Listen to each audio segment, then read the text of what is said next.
Mincon 2022 के इस आयोजन में मंच पर उपस्थित एमएसएमसी के अध्यक्ष और मेरे परम मित्र एडवोकेट आशीष जायसवाल जी, विधायक परिणय फुके जी, हमारे उद्योग और माइंस इस विभाग के सचिव श्री हर्षदीप कांबळे जी, मंच पर उपस्थित श्री रवि बोरटकर जी, शिवकुमार राव जी, देवेंद्र पारेख जी, प्रदीप चंदन जी, सभी यहाँ पर उपस्थित महानुभाव और उपस्थित बहनों और भाइयों,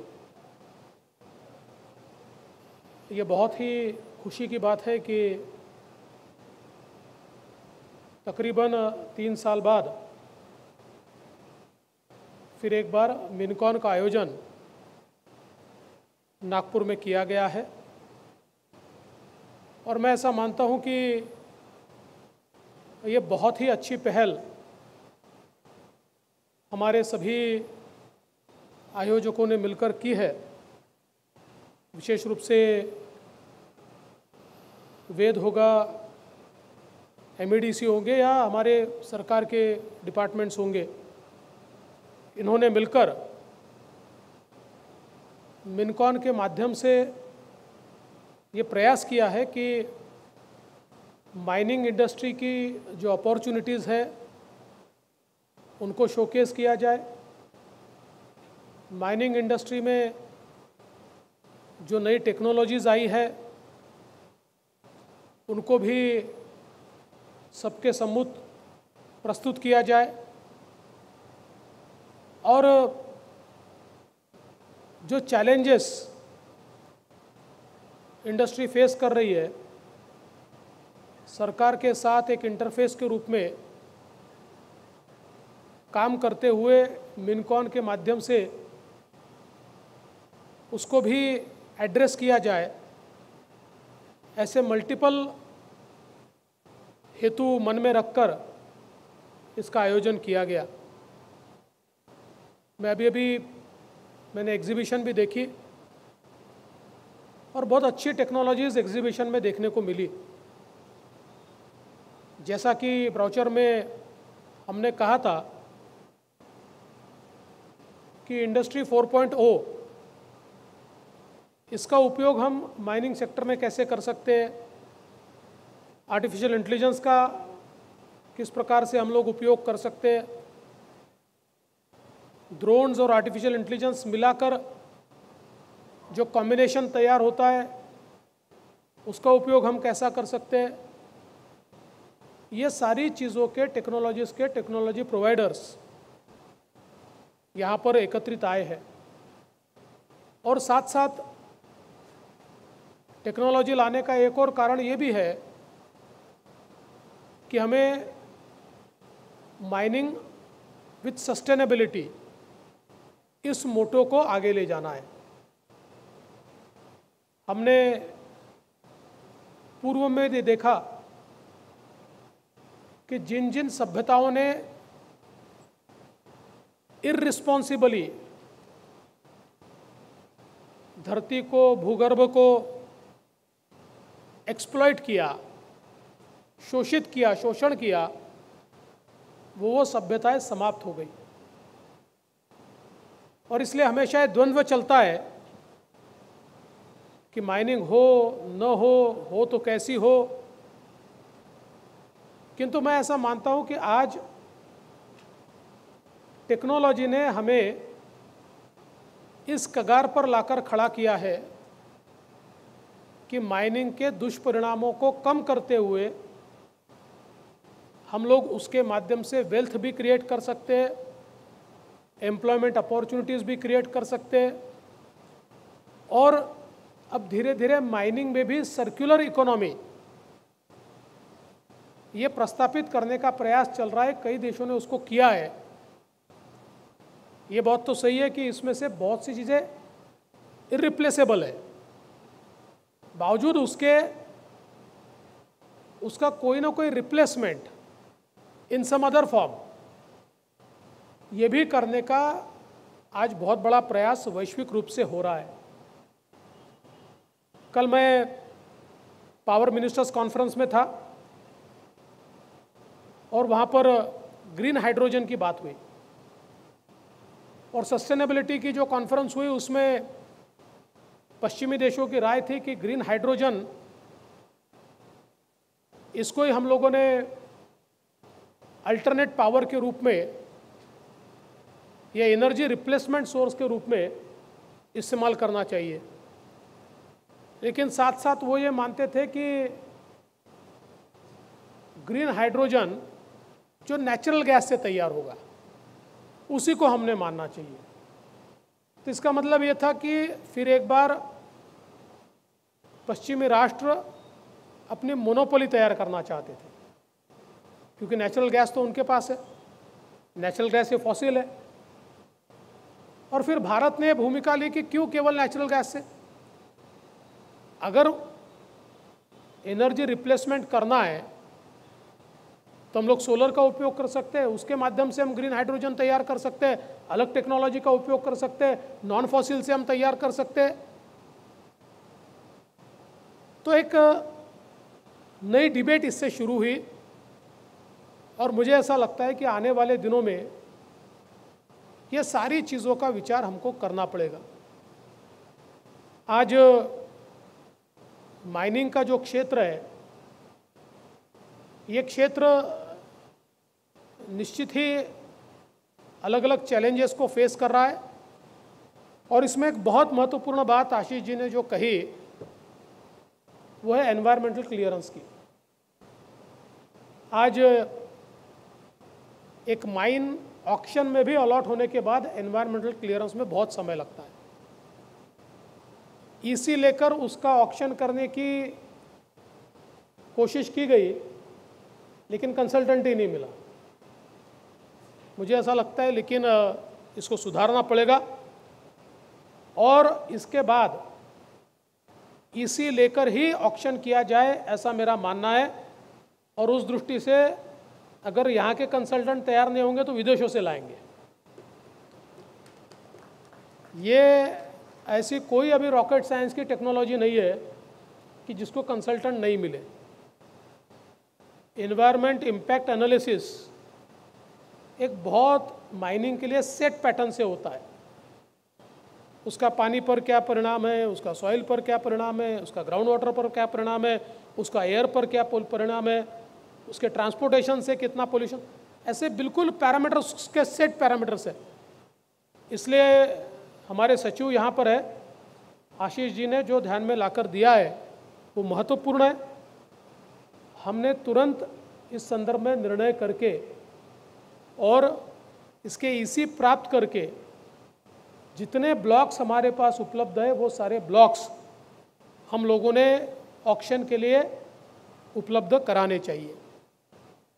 आज एमएसएमसी जैसी एक बहुत अच्छी व्यवस्था हमारे पास है और विशेष रूप से आशीष जायसवाल जी ने एक मरी हुई व्यवस्था को जिंदा कर दिया। हम अगर अन्य राज्यों में देखें तो वहाँ की माइनिंग कॉरपोरेशंस समृद्ध है, बहुत बड़े पैमाने पर वैल्यू क्रिएट कर रही है, पैसा कमा रही है। हमारे यहाँ हमने इसको डंप कर दिया था। उस दृष्टि से पिछले समय आशीष जी ने पॉलिसी तैयार की, लेकिन आशीष जी आपकी सारी पॉलिसीज़ ये सरकार जाने से वही के वही रह गई। लेकिन आपकी पॉलिसी को भी मेरे ऊपर विश्वास था। जब मैंने कहा था मैं पुनः येईल, तो आपकी पॉलिसी को भी मालूम था कि मैं ही आने वाला हूँ, इसलिए बीच में आपकी पॉलिसी ने मुंह ही बाहर नहीं निकाला। अब आप चिंता मत करिए, आपने जो नई माइनिंग पॉलिसी तैयार की है वो आप कब तक सबमिट करेंगे? ऑलरेडी कर दी है। हर्षदीप जी, हम जनवरी से पहले इसको कर लेंगे। 26 जनवरी बोलता हूँ, बिफोर 26 जनवरी हम नई माइनिंग पॉलिसी को मान्यता देंगे। और मेरा विश्वास है कि नई माइनिंग पॉलिसी के साथ साथ अन्य भी इस सेक्टर की जो समस्याएं हैं, जैसे आपने ध्यान में ला कर दिया कि अन्य राज्यों में जो मेजर मिनरल्स माइनर मिनरल की सूची में गए उनकी लिस्ट को कंटिन्यू किया गया। अगर अन्य राज्य कंटिन्यू कर सकते हैं तो हम भी कर ही सकते हैं। मैं ज़रूर उस संदर्भ में भी अन्य राज्यों से उन्होंने क्या किया है हमारे सचिव तुरंत मंगाएंगे और उसी तर्ज पर हम लोग इसको भी पूरा करने का प्रयास करेंगे। मैंने अभी तक तो पॉलिसी देखी नहीं है, लेकिन मेरा अपना मानना है शिव कुमार जी कि आपने कहा वैल्यू एडिशन करें और फिर बाहर जाने दें, वो तो ठीक है, लेकिन मैं ऐसा मानता हूँ कि उसके आगे का भी काम यहाँ होना चाहिए। उसके एक इकोसिस्टम हमने तैयार करनी चाहिए। और जैसा आप जानते हैं कि जिस समय मैंने सुरजागढ़ में माइनिंग को परमिशन दी, मेरी पहली कंडीशन उनको ये थी कि आप यहाँ पर स्टील प्लांट लगाए, और उनको कौनसरी में जगह दी। अभी परसों मैंने त्रिवेणी के जो क्या नाम उनका प्रभाकरन, हाँ, उनसे मैंने परसों बात की, प्रभाकरन जी से, तो उन्होंने मुझे ये आश्वस्त किया है कि उनका फर्स्ट फेज़ ये अप्रैल तक वो पूरा करेंगे और सेकंड फेज़ का काम वो शुरू करेंगे। मैंने अभी अभी हमारे इंडस्ट्री सेक्रेटरी को कहा है कि सेकंड फेज़ के लिए भी उनको ज़मीन दी जाए। गढ़चिरौली में अगर वहाँ पर इतना रिच आयरन ओर होता है तो हम गढ़चिरौली का उपयोग कॉलोनी जैसा नहीं करने देंगे कि वहाँ से सारा माल बाहर निकले, वहाँ के लोग तकलीफ सहन करें और वहाँ कोई प्रोडक्शन ना हो और वहाँ कोई एम्प्लॉयमेंट ना हो। ये नहीं सहन होगा। गढ़चिरौली में ही इंटीग्रेटेड स्टील प्लांट लगाना ही होगा, ये हमारी कंडीशन है। और उसमें जो अड़चने हैं वो अड़चने हम दूर करेंगे। फिर गढ़चिरौली के बाद उनको और कहीं लगाना है विदर्भ में तो ज़रूर लगाए। और इसी प्रकार से जो मिनरल्स हमारे पास उपलब्ध है उसके ऊपर आधारित जो भी इंडस्ट्री है, इस इंडस्ट्री के लिए जिस प्रकार के कंसेशंस आपको चाहिए आप ज़रूर उसका एक खाका तैयार करके हमको दीजिए। निश्चित रूप से वो सारे कंसेशन राज्य के मुख्यमंत्री एकनाथ शिंदे जी से चर्चा करके मैं आपको देने की कोशिश करूँगा। बस मेरी एक ही आपसे विनती है, ठीक है, हम लोग तो कोई फील्ड के लोग नहीं है, तो पिछले समय आप सब लोगों ने मिलकर हमको कहा कि विदर्भ में डिफरेंशियल टैरिफ होना चाहिए। हमने लड़ झगड़ के डिफरेंशियल टैरिफ लाया, लेकिन कुछ लोगों ने उसका गलत फ़ायदा भी लिया। और आपको पता है कि कुछ लोगों ने एग्जिस्टिंग इंडस्ट्री का नाम बदल के, और उसमें निश्चित रूप से केवल उनका दोष नहीं है, कुछ हमारे लोग भी उसमें शामिल थे, और नाम बदल के नई इंडस्ट्री दिखा के उन्होंने, अगर इस प्रकार से हम सब्सिडीज़ देंगे और उसमें कोई नया इन्वेस्टमेंट ही नहीं आएगा और वही लोग नाम बदल के अगर काम करेंगे, नया आया नहीं, ऐसा मेरा कहना है, बहुत बड़े पैमाने पर आए। लेकिन ये कुछ लोगों ने जो बदमाशी की उसके कारण पिछली सरकार को एक रास्ता ही मिल गया उसको बंद करने का। वो तो चाहते ही नहीं थे, तो उन्होंने उसको किस प्रकार से स्ट्रक्चर कर दिया हम सब लोग जानते। अब जो भी चीज़ आप तैयार करके दीजिए, मैं तो आपने जो तैयार करके दिया मैं आँख मूंद कर उसको आगे ले जाता हूँ। तब आप ये ध्यान में रखिए कि you are working in the interest of industry as well as state, you are working in the interest of people at large. और इसका विचार करके कोई भी पॉलिसी गलत तरीके से एक्सप्लॉइट नहीं होगी। पॉलिसी बनेगी तो उसमें चेक एंड बैलेंसेस होंगे, पॉलिसी बनेगी तो उसमें उद्योग बढ़ना चाहिए, पॉलिसी बनेगी तो रोजगार का निर्माण होना चाहिए। नए रोजगार का सृजन न करने वाली पॉलिसी कोई मतलब नहीं रखती है। ये सारी चीज़ें ध्यान में रखकर अगर आप पॉलिसी देते तो माइनिंग इंडस्ट्री के लिए आपकी न्यू माइनिंग पॉलिसी के साथ साथ जो भी वाजिब शब्द बहुत महत्वपूर्ण है, जो भी वाजिब कंसेशंस आप मांगेंगे उसको देने का काम हमारी सरकार निश्चित रूप से करेंगे। हम ये चाहते हैं कि ये जो इंडस्ट्रियल इकोसिस्टम हमारे यहाँ पर कुछ सालों तक थी और जो पिछले 20-25 सालों में विशेष रूप से समाप्त हुई, कोई छत्तीसगढ़ चली गई, कहीं ख़त्म हो गई, ये सारी इकोसिस्टम को हम वापस तैयार करें। और आपने बहुत अच्छी बात कही कि एक वेंडर बेस जो है वो केवल ऑब्लिगेशन के लिए तैयार ना हो, तो एक बड़ा वेंडर बेस तैयार हो। उस दृष्टि से भी आपको जिस प्रकार की व्यवस्थाएं चाहिए उन व्यवस्थाओं को भी तैयार करने का काम हम करेंगे। जैसे आशीष जी ने कहा, आपने पिछले 5 सालों में देखा विदर्भ के लिए, मराठवाड़ा के लिए, पिछड़े इलाकों के लिए जो जो मांगा हमने दिया, और वापस हमारी ये तैयारी है, जो जो आप मांगोगे हम देंगे, लेकिन उसका रिजल्ट भी आना चाहिए। रिजल्ट नहीं आया तो जिम्मेदार भी आपको मानेंगे। तो उस दृष्टि से पारेख जी, उस दृष्टि से आपको सबको, मुझे ऐसा लगता है कि फिर एक बार अपना विचार करने वाली सरकार आई है। ये ध्यान में रखते हुए जितनी तेजी के साथ आप इसमें पहल करेंगे, और आज तो मिनकॉन हो रहा है, not just in the mining industry but industry सारी जो अलग अलग हमारी है, वो सारी इंडस्ट्री का विचार करते हुए हम लोग आने वाले दिनों में हमारी पॉलिसीज़ को तैयार करें। और विशेष रूप से मैं ये कहता हूँ कि अभी नागपुर मुंबई एक्सप्रेसवे डेवलप होने के बाद इतने बड़े पैमाने पर लोगों का इंटरेस्ट जागरूक हो रहा है, और मैं तो ये दावे के साथ कहता हूँ कि अगले 3 सालों में हम लोग जो सपना लेकर घूमते थे लॉजिस्टिक्स हब, अगले 3 सालों में all the major logistic players will be located around ये हमारा जो कम्युनिकेशन एक्सप्रेसवे है, समृद्धि बाला साहब ठाकरे एक्सप्रेसवे है, और उसमें विशेष रूप से नागपुर, वर्धा या ये जो सारा हमारा इलाका है, यहाँ पर लोग आने वाले हैं। तो उस दृष्टि से भी हम लोग तैयारी करें ताकि उसका इकोसिस्टम तैयार हो, और आने वाले लोगों को हम लोग निश्चित रूप से कोई ना कोई सुविधाएं दे सके, ताकि ये जो व्यवहार है ये बड़े पैमाने पर बढ़े।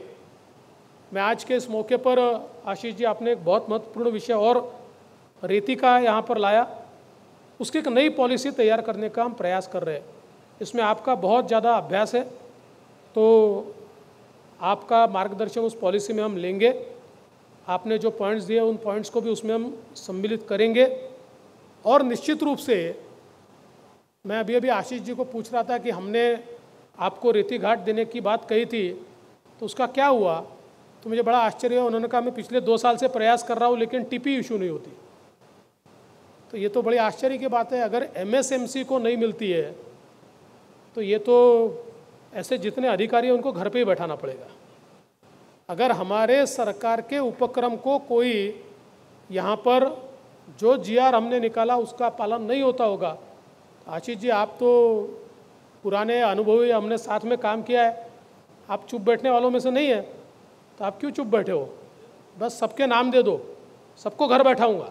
ये चलेगा नहीं। ये सरकार बदलिए, समझ नहीं आना चाहिए। ये सरकार कोई पैसे खाने वाली सरकार नहीं है, हम लोग कोई धंधा करने वाले सरकार नहीं है।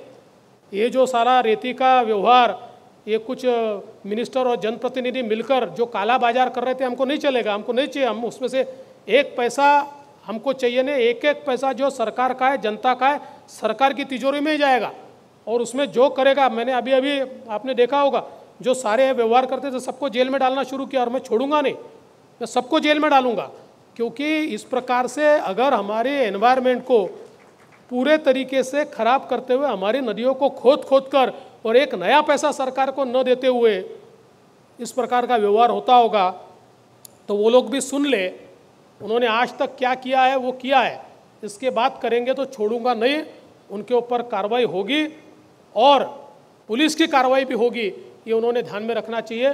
तो मुझे लगता है कि ज़रूर आने वाले दिनों में ये जो रेती का मसला है इसको भी हम लोग ठीक से सुलझाने का प्रयास करेंगे। मैं मिनकॉन को बहुत बहुत बधाई देता हूँ। आप लोगों ने 2-2.5 साल बाद वापस सारी चीज़ें ट्रैक पे लाने का प्रयास किया है। फिर एक बार आपकी सरकार आई है, इसलिए आप इन सारी चीज़ों को गति दें, और सरकार की ओर से भी हम गतिशीलता के साथ इन सब चीज़ों पर निर्णय करेंगे, ये विश्वास मैं आपको दिलाता हूँ। फिर एक बार आपका बहुत बहुत आभार व्यक्त करते हुए अपने शब्दों को विराम देता हूँ। जय हिंद।